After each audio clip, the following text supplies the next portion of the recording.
Ayan, shoutout sa ating lahat dyan at nandito tayong muli sa ating munting channel at ayan, magre-reaction upload video tayo tungkol dito sa nanay ni Carla Bells na si Nanay Cynthia. At ayan, nakikita ninyo silang mag-asawa at si Carla Bells andyan sa ibaba na nilagyan ko rin ng kunting luha-luha dyan, o, di ba?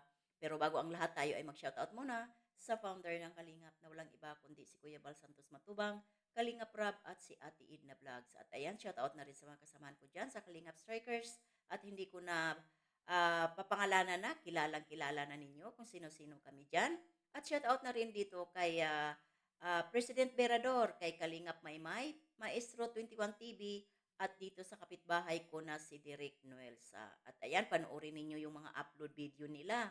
May mga live, upload, panoorin natin. Suportahan natin sila dahil pareho-pareho tayong andito sa loob ng Kalingap. Tayo ay magsusuportahan kumbaga. At nakita ko kanina nag-pop up yung live ni Batang Hamog, si Dindo Balyaw. At 18 hours ago, nag-reply ako at doon sa description ng thumbnail niya ay sina-shoutout lang niya si Papa Rico o Federico Santos. Papa Rico na kasi yan ngayon ang tawag ni Kuya Bal dyan sa kanya, kaya nakikipaparico na rin tayo. At sina-shoutout lang naman doon ni Dindo Balyaw. At ayan, shoutout sa iyo dyan at napanood ko yung mga ano mo. Sana ay tuloy-tuloy na yung pagbalik mo dito sa pagre-reaction. Kaya yan, balik tayo dito sa ating pinaka-thumbnail. Ano nga ba dyan ang mga caption natin? Ina ni Carla Bells naglabas sama ng loob. Ayan, sa ibaba naman may caption tayo, love, love, love, love, love, love na lang. Oh, nakalimutan kong dugtungan ng love, love, love na lang tayo. Ayan. Dugtungan ko na lang yan mamaya. Ayan. Dahil dito kay Nanay Cynthia ay nag-post sa Facebook niya at doon niya inilabas yung sama ng loob niya dito sa mga taong wala nang ibang ginagawa kundi kuda ng kuda, pambabash, hindi naman alam kung ano ang totoong nangyayari. Di ba? Kasi ang bawat kwento sa buhay o sa tao man o kanino man ay may kwento diyan sa likod yung katotohanan. Tayong walang mga alam, yun ang masyadong makuda, mabuka magsalita kung ano-anong sinasabi na pambabash. Kaya ito si Nanay Cynthia, naglabas ng sama ng loob doon sa Facebook niya. Kaya yan babasahin natin at doon tayo kukuha ng ating sariling opinyon na kahit papaano ay mapupulutan din natin ng aral sa atin, 'di ba? Kaya babasahin natin kung ano man tong post ni Nanay Cynthia tungkol dito sa mga tao na to. At isa pa, kung ano man ang kasi ang nakaarating sa akin ay mayroong kunting alingas-ngas ang mga sponsor, nag-away-away. Kung maari, wag na tayong mag-aaway-away o kayo man ay kung maari agapan agad, huwag palalain dahil para sa ikakahaligaya ni Carla Bells. Dahil masaya yan, sigurado na ang mga sponsor ay masaya, smooth lang, yung takbo ng pagtulong, walang silipan, di ba?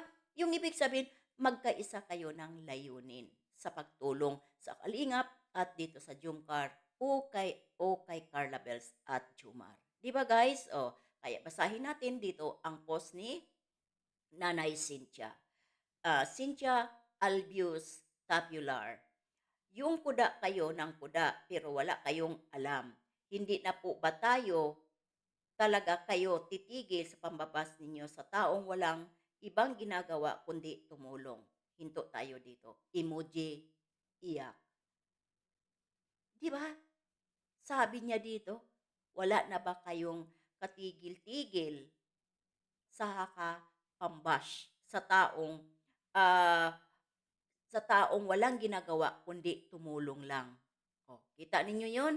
So, ibig sabihin, sinisilip ninyo natin yung taong tumutulong sa kanila. Huwag na nating silipin. Ah, kung kayo, mayroon ding maitulong, tumulong na rin kayo. Huwag nating silipin, 'di ba? Kasi yung ginagawa ng isang tao, tumulong, in-extend niya yung blessing na ibinigay sa Panginoon sa kanya. 'Di ba tayo masaya na lang? Tigilan na natin yung panilip sa ibang sponsor, sa ibang tao, ah, magkaisa tayo. Dahil yun ang kaligayahan. Masaya din diyan si Carla Bells. 'Pag nalaman niya na tayo na mga sponsor, ay ayan, masaya at walang mga silipan na nangyayari. Tuloy natin ang pagbabasa dito. Kung halimbawa po kayo ay may kapamilya na yun na lang ang paraan niya para maging masaya na nalalabi niyang buhay sa mundo. Di niyo po ba pabigyan ang kahinaan niya kung alam niyo anumang oras pwede siyang mawala. Sana po titigil niyo na sobrang pambashing sa taong walang ibang ginagawa kundi tumulong. Wala na po talaga tayong konsensya bilang tao at tayo pa ba ang magbibigay ng sakit para mas lalo siyang ma-stress at maging dahilan na ikasama ng loob niya. Oh, 'di ba? Yung sama ng loob dito ni Nanay Cynthia, makikita natin na mayroon siyang pinaghugutan.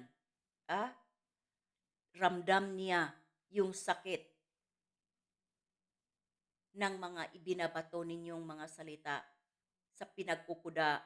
Ah, sinisilip ninyo kung yung sinisilipan ninyo yung taong tumulong. Wala naman talagang ibang ginawa yung tao, ay tumulong lang. Ah, hindi masamang tumulong. So, wag na nating silipin yung taong tumulong. Dahil yung taong tumulong, ang ginawa lang niya ay kabutihan para sa kapwa. Di ba? So, tigilan na natin yan. Dahil ang maapektuhan dito si Carla. At si Carla, alalahanin natin, nag-aaral. Hindi makapag-concentrate sa pag-aaral kung isa pa kayo dagdag na isipin ni Carla Bells. Instead na yung magulang lang niya ang isipin niya, dahil ang alam natin, si Nanay Cynthia lang ang may naramdaman sa pangkalusugan. Ito din pala si tatay niya, mayroon din palang ah, ah, naramdaman na sakit sa katawan. Kaya wag na nating bigyan pa ng mga bagay-bagay na nakastress dahil yung tao pag sobrang stress, hihina ang immune system. Pag hihina ang immune system, magtataka na lang tayo na malakas lang naman yun, bigla na lang nagkasakit at ayun, nagkomplikado na. Bakit? Dahil bumaba yung immune system. At lahat ng mga sakit na hindi sana na-trigger, nati-trigger dahil nanghihina yung natin, immune system. Kaya si Nanay Cynthia nakikiusap sa atin, sa inyo. Huwag na ninyong dagdagan ang mga bagay na nakastress. Dapat ipagdasal natin, ha? Kung ano man itong ibig sabihin ni Nanay Cynthia, 'di ba? At wag na nating palalain kung ano man ang issue na namamagitan sa mga sponsor ngayon. Ah, pag-usapan parang hindi na lumala at hindi pa humaba. 'Di ba? Tuloy natin ang pagbabasa. Para dito, ikakasama ng loob niya. Kung yung taong yun pala ay may taning na sa buhay at yun na lang ang paraan niya para sumaya, pagkakait niyo pa ba? Please po, ako nakikiusap na tumigil na kayo bilang tao na lang at kung may natitira pa po tayo ng awa sa kapwa natin. I hope na sana ito ay maging daan up tayo pa ang maliwanagan at pairalin lagi ang tama at huwag puro gulo o magbibigay ng sakit ng loob sa ibang tao. Totoo yan, Nanay Cynthia. Dito sa sinasabi mo, agree ako. Hmm? Agree ako dito sa sinasabi mo. Kaya, tama ka. Tigilan na at 'wag na tayong magdagdag pa ng sakit sa ulo na makaka-stress sa taong may naramdaman sa kalusugan, 'di ba? Hayaan natin, magpapasalamat pa tayo doon sa tumulong, kung sino man 'yon. 'Wag na nating silipin, kung mayroon mang maitulong din, tulungan din, magkaisa kayo, alang-alang kay Carla Bells. Ah, nakikiusap si Nanay, Cynthia sa atin, sa inyo na nagmamahal kay Carla Bells, sa mga sponsor na talagang nagmamahal kay Carla Bells. Si Nanay nakikiusap sa ating lahat na tigilan na niyo, tigilan na natin ang mga ganito na mga paninira sa kapwa na yun ang makadagdag ng sakit sa taong may karamdaman. 'Di ba? Huwag na tayong kuda ng kuda dahil yun ang isa sa nakakapahina sa taong may karamdaman. 'Di ba? Kaya yung lakas yung ano ni nanay, inilabas niya dito sa social media, nagbaka sakali na sana mayroong makabasa o mai-share sa iba pa na, ayan, nanay ni Carla ay naglabas ng sama ng loob. Kaya tigilan na natin ang mga bagay na ito. Kawawa naman din. Hindi lang ang magulang ni Carla, lalo na si Carla. Kung si Carla talaga mahal ninyo, inaak inaangkin na rin ninyong anak, ha? Huwag na ninyong dagdagan, tumahimik na tayo at huwag na nating silipin yung taong tumulong. Ha? Wala namang ibang ginagawa. Tama si nanay, nanay Cynthia, wala namang ibang ginagawang kundi tumulong lamang. So, ipagdasal natin, ha? Na sana itong issue o kunting gusot dito ngayon ay maayos sa madaling panahon para hindi lumala at patibayin natin ang ang iisang layunin na tumulong lang tayo dito sa mga bata na ito. 'Di ba? Kaya hanggang dito na lang tayo. Please, si Nanay Cynthia nakikiusap, nakikiusap bilang ina, nakikiusap bilang isang kapamilya. Kaya hanggang dito na lang tayo. Ingat-ingat and God bless sa ating